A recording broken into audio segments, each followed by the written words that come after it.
Photochemical smog. The concept of photochemical smog.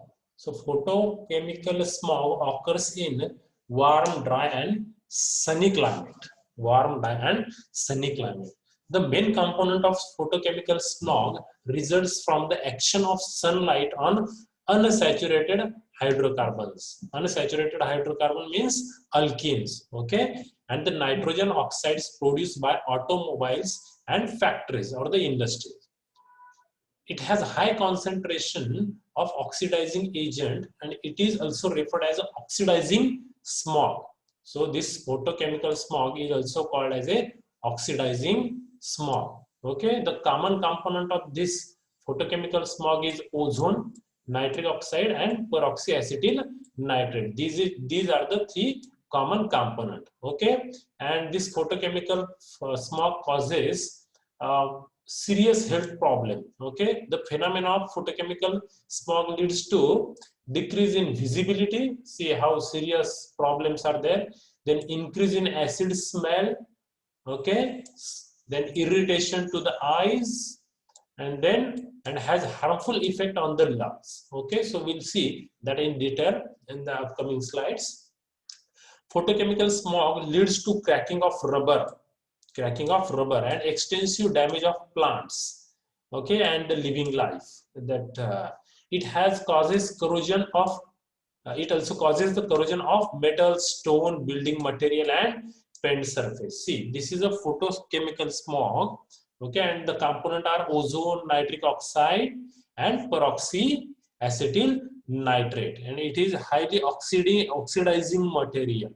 So it affects on all the things, on living things and on non-living things. So why this photochemical smog formation take place? Because of whatever nitrogen oxides are there that comes out of industries and the vehicles, that goes to the atmosphere. Okay, over there they reacts with the ultraviolet light, and over there the reaction starts, and how that reaction start and what things happen over there, that now we are going to see. See, peroxyacetyl nitrate, PAN, right? It capital PAN.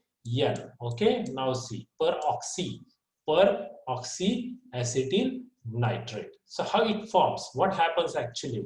So nitrogen dioxide efficiently absorbs UV light coming from the sun, which causes photochemical decomposition of, or that is called photolysis of, NO2 molecule. Okay, when NO2 molecule react with the ultraviolet light, then there is a formation of NO gas. Okay, then oxygen gas. So this is a single atom. Now this oxygen then react with the O2 molecule to form ozone gas over there. Okay, and when that ozone gas form, that again react with, now this ozone react with this nitric oxide. Okay, so what happens here? NO react with O3 to form NO2 and O2. See now how reaction is going on there. So these are the what steps happens over there. Okay, now see, when the concentration of O3 is higher, means ozone is higher, hydrocarbon emitted from the automobile have a tendency to react with the ozone.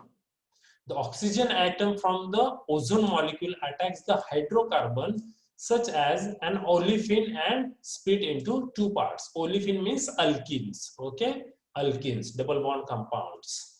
Now see, olefin react with the oxygen and they form this, the RO and R. Okay, both are the free radical.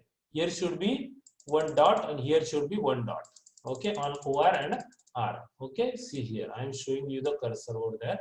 Okay, so these are what the free radical. They react with the oxygen to yield peroxy radical. This is what the peroxy radical, and here is also one electron. Okay, this is a radical. Now this radical oxidizes these two compounds, NO and NO2. When this react with the NO, here is an electron, it react with the NO, it forms RO and NO2.